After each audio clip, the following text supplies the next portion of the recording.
Ladies and gentlemen, thank you for being here with us on And We Know Sports. My brother, John E. Fontane, this is Grov, GT Tigue the fourth. This is a special show pertaining to something that we experienced last night.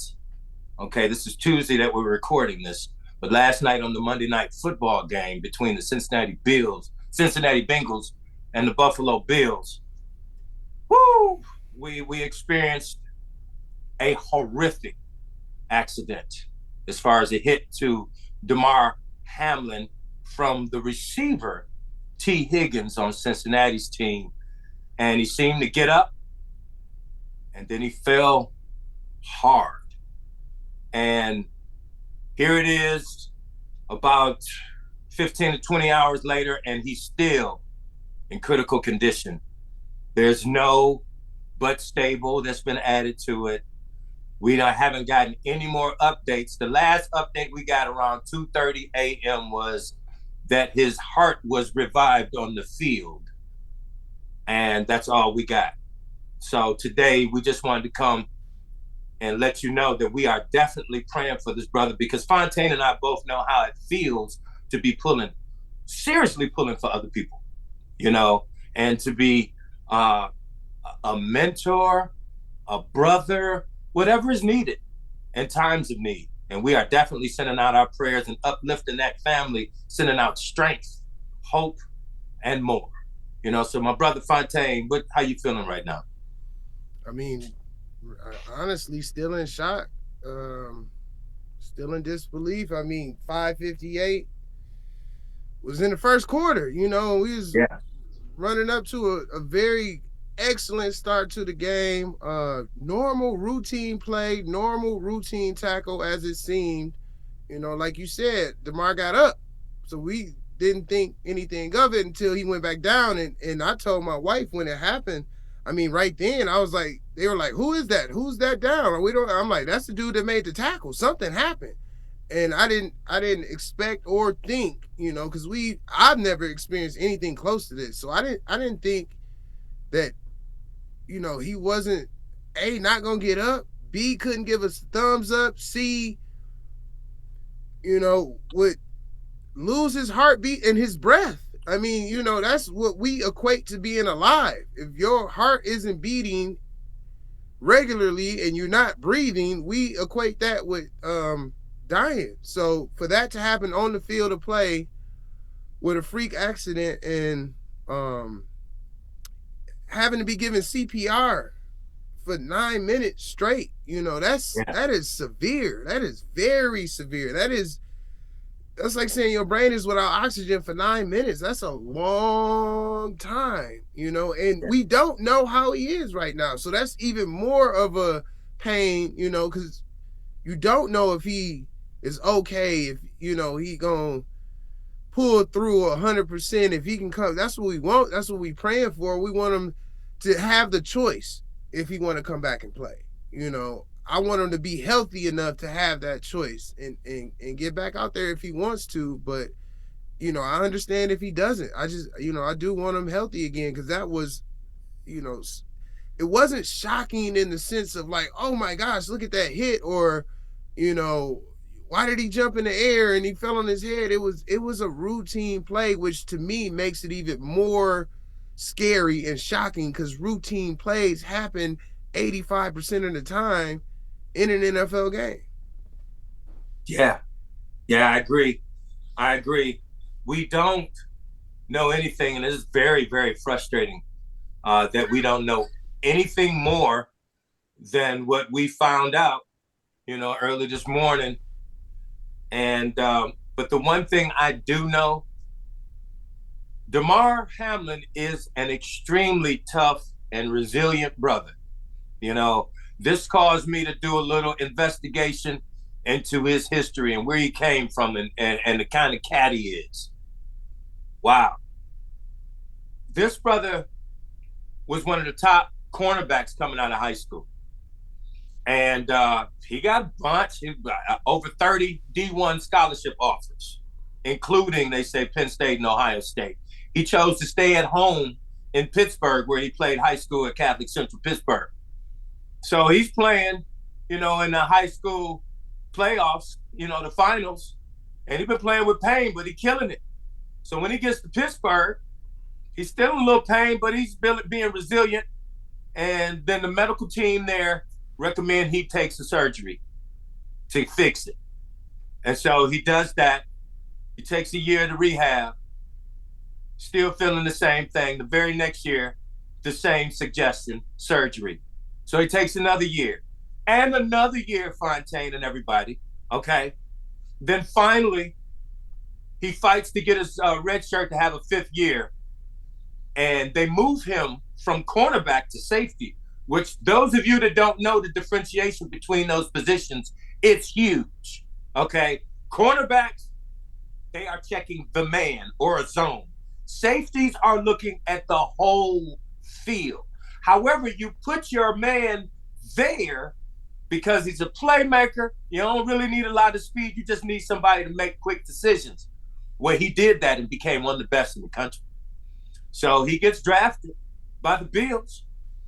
And this brother, he don't know what he's making. He ain't making a lot of money, but he sets up a GoFundMe page for kids, for Christmas gifts, And so he's doing his thing. And then, of course, it don't look like he's going to see time because he got one of the top 3 safeties in the NFL in front of him. Right. Well, he ends up going down with an injury. Yeah. Opens up another door for Damar.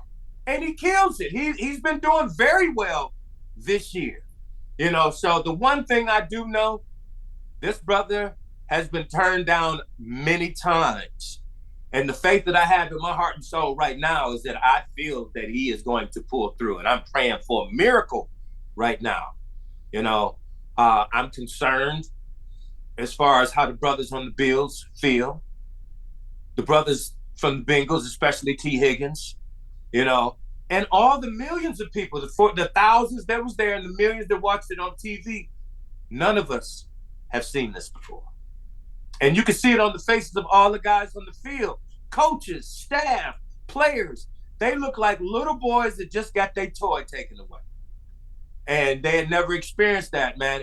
And wow, you were texting me and I was washing dishes. And you're like, man, Josh Allen can't play. And I'm like, what? Because I'm thinking, it got an injured player, boom. Man, I stopped doing the dishes and started looking at those photographs, those images that I will never forget of these players seeing something for the first time. I played Little League, high school, and college. Never seen nothing like it. So you just cannot stress enough how much we're pulling for that brother and his family right now. And I'm highly pulling for the NFL to do the right thing. Yeah. What you think, man? Yeah. That is, I think they did the right thing, or I should say the players did the right thing and the coaches did the right thing last night, because the first NFL report was, 5 minutes and they'll be back out here. And that's why I text you, because as soon as they said that, now to be clear, if you go back and you can get the broadcast of the entire game and watch it, you will see. When they said that 5 minutes thing, Joe Burrow went and started warming up. He was about to start getting ready, but I believe that was before the immediate intensive CPR started. Because once that really started, that's when everybody broke down. When the guys, the medical staff, excuse me, because I'm still shook off this, but the medical staff bent down and they over him and they start panicking. And I know that kind of, translated into the panic, because it was like they hopped on their walkies right away. Get the defibrillator. And you could tell they said he doesn't have a pulse. You could tell they said that right away. He doesn't have a pulse and he's not breathing. And so when the players heard that he doesn't have a pulse and he's not breathing, you're going to lose it, And so the fact that not only did that happen, and it wasn't like I didn't got the wind knocked out of me. I played high school football a little bit. I know what it's like, but there was no popping back in or hopping back to it or anything like that. It was literally he's not breathing. He doesn't have a pulse. They had to get the defibrillator out, and you seeing them get defibrillated and CPR compressions on them on the field, where they expect you to, after he gets lifted off the field and put into the ambulance, to be in this same spot and resume play. And it just, to me, the players did the right thing. Like I said, the coaches did the right thing. I think the league caught on to the real effects of what was actually happening on the field, because I think them not, no league official officially being on the field at the time, I think they were a little disconnected from what was actually happening. And so once that happened, and I think Joe Burrow realized what was happening, he stopped throwing the ball. Yeah. Quit throwing the ball. He went and talked to Josh Allen. They got together, and then that's when the coaches got together and the ref, and they were like, all right, well, they're gonna let him go to the locker room and regroup. And I'm like, regroup? Like, no, it's a wrap. They not coming back out. And I'm like, how are you even gonna play? Like, hike. You know what I'm saying? The center gonna be like, no, I'm straight. The wide receiver's gonna be like, I'm straight. I'm not running a route. The DB's gonna be like, look, catch it if you want to. I'm not finna D you up. I'm definitely not finna tackle anybody. Not right now. You were not gonna get that intensity, and I appreciate the fact that they recognized that and made sure that it wasn't about the money. It wasn't about all the Las Vegas gambling dollars on the line. It wasn't about all the fantasy dollars on the line. It wasn't about, even the for free fantasy football leagues and people who, may not get a resolution. It's just what it is. But it was definitely a situation that I appreciate having seen it run that smoothly and smooth enough to save his life. Let's start there. Because he didn't die on the field because they brought him back. They restored his heartbeat on the field. They restored, or they start giving him oxygen on the field to make sure that his brain was getting enough oxygen to survive. So, kudos, big ups, and thank yous to all the health providers and workers that were involved in resuscitating Damar and getting him, back to a condition of, okay, now we can make it to the hospital and work from there. I appreciate the fact that they also waited on his mom, that they worked on him long enough to get him stable enough to wait on her to come get in the ambulance, because they, it's like, we don't know if he gonna make it to the hospital. So getting her in the ambulance with him, was huge. Not all right, somebody gonna take you, you meet them there, and then you get there, and get her in the ambulance. I'm glad they really, somebody was thinking, somebody was using their head, and I really appreciate the fact that they put all that effort in, so we didn't see an even greater tragedy on the field last night during that game. So I Yeah. My attention is now medical. And of course, we're not on the inside. We don't have anybody on the inside getting us information. However, there was a doctor that I saw a video of that was going straight up from the video that he saw from afar, giving his diagnosis of what he felt. This was after you directed me towards CNN. And I remember seeing that woman during COVID, and she was on a lot. And I like her. However, this other doctor, he was breaking down, it was 3 possibilities of what they were, what he could possibly be going through. And it was the third one. And I don't recall the actual medical term. However, we being front loaders, as much as I love football, people that are playing football or thinking about getting into football need to know that this doctor feels as if it was a condition in which the heart that does this constantly, once it got to a point in which it was right around here when you get hit, is extremely dangerous. You're done type of situation. And they have to immediately perform CPR. This is known to happen in hockey and baseball, to a pitcher that gets hit with a ball after it's been hit, to a hockey player, not the goalie, Them hockey players, they don't have hardly anything here. They might have some up here, but they don't have anything here. And if your heart is going down at that time, it could be dire. And the thing that changes the game about that, man, this is new. There has been nothing that has been dire. There's been possible lifetime injury that you could possibly be risking. You know, we've seen guys get, paralyzed from the neck down.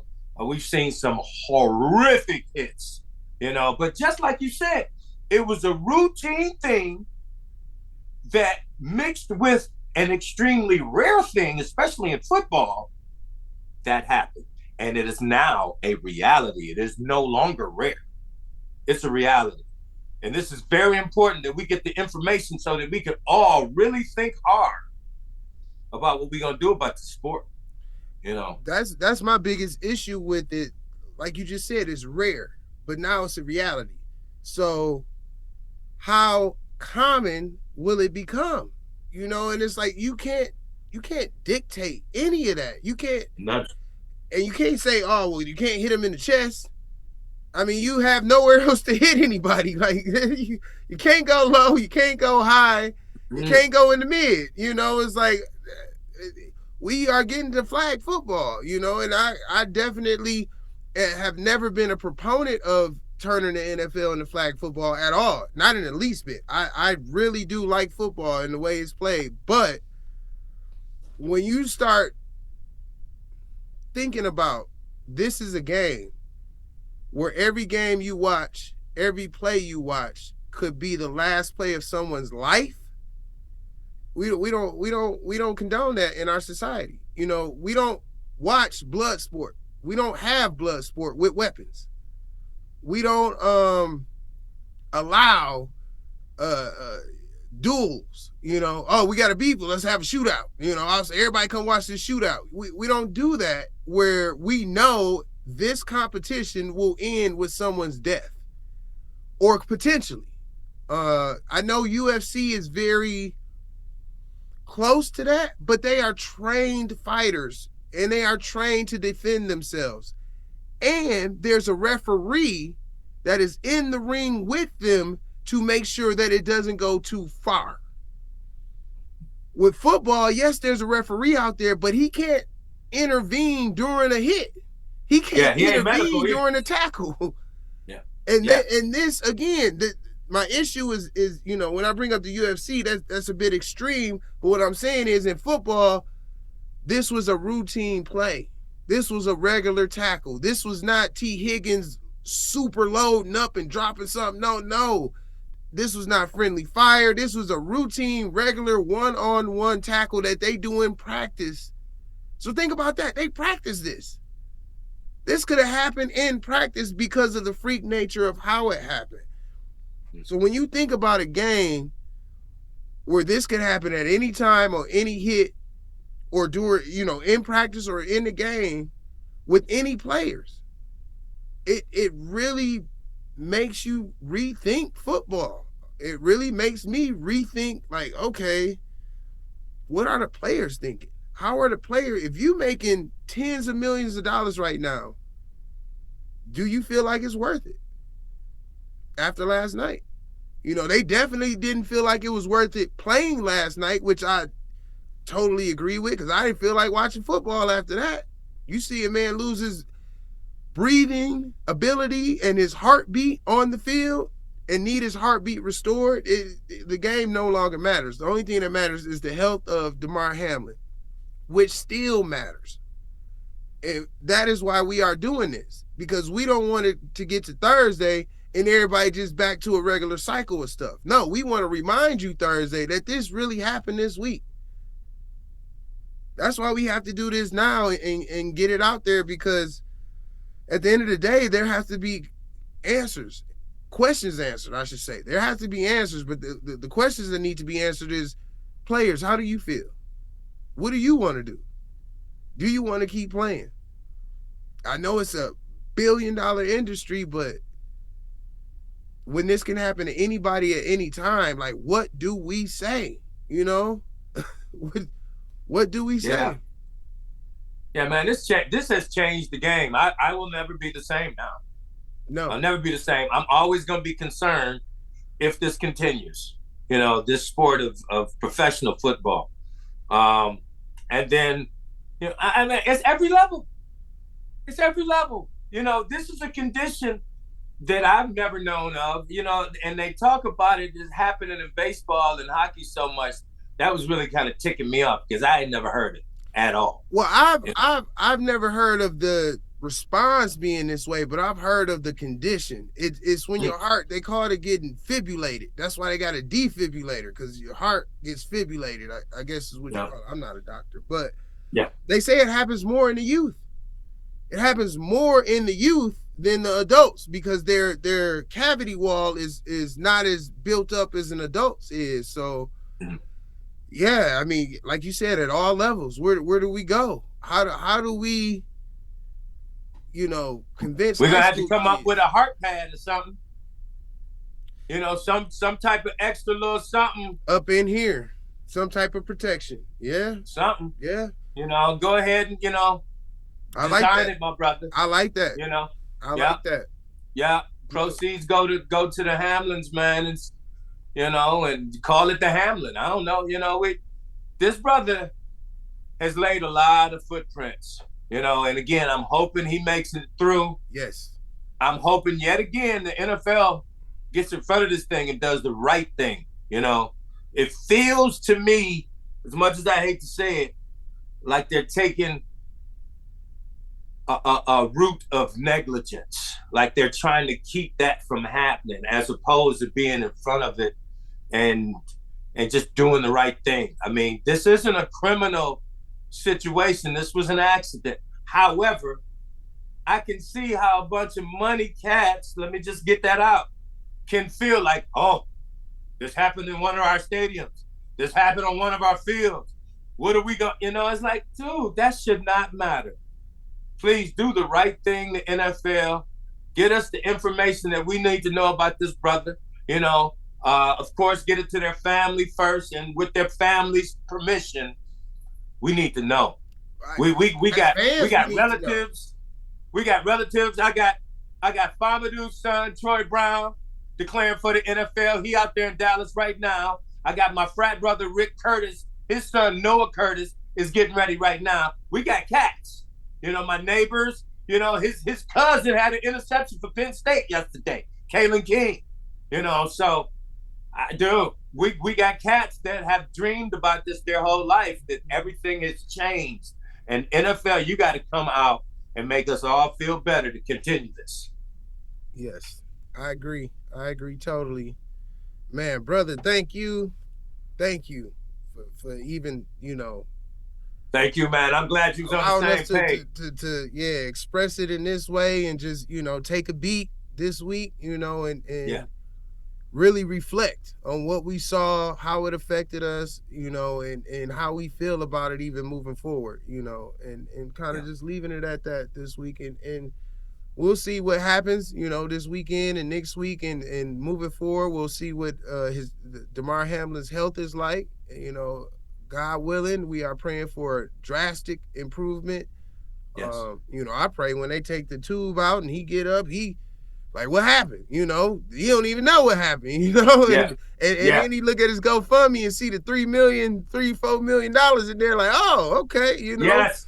That's what I want, to where he not even out of it in any type of way. It was just like a little nap for him or something. That's what I'm praying, that he come back 100% fully ready to go. And I pray that the NFL does. I think you came up with something that I've not heard anybody say, a heart pad. Let's get it. Let's get it. Like you said, call it the Hamlin pad. Yep. You got to wear a Hamlin pad. They didn't wear helmets before. Then they wore helmets. They ain't have face masks. Now they got face masks. They ain't have shoulder pads. Now they got, so yeah, let's get a Hamlin. Put in every shoulder pad situation. When you put the pads on, you got a Hamlin right there built in. Let's make sure it's gonna work and do what it's supposed to do and protect these players if we're gonna keep this NFL thing going, man. I feel that definitely. Ladies and gentlemen, thank you so much for being here during these times. And again, we are praying for the Hamlin family, definitely for Damar Hamlin. and the Buffalo Bills organization, the Cincinnati Bengals organization. We're praying that the NFL does the right thing, you know. And for John E. Fontane, I'm Grov, GT Tigue the Fourth. Thank you for tuning in to And We Know Sports, and we'll see you next week, hopefully. And we'll keep you posted as much as we can. All right? Talk to you later, my brother. All right, bro. Peace and love, everybody.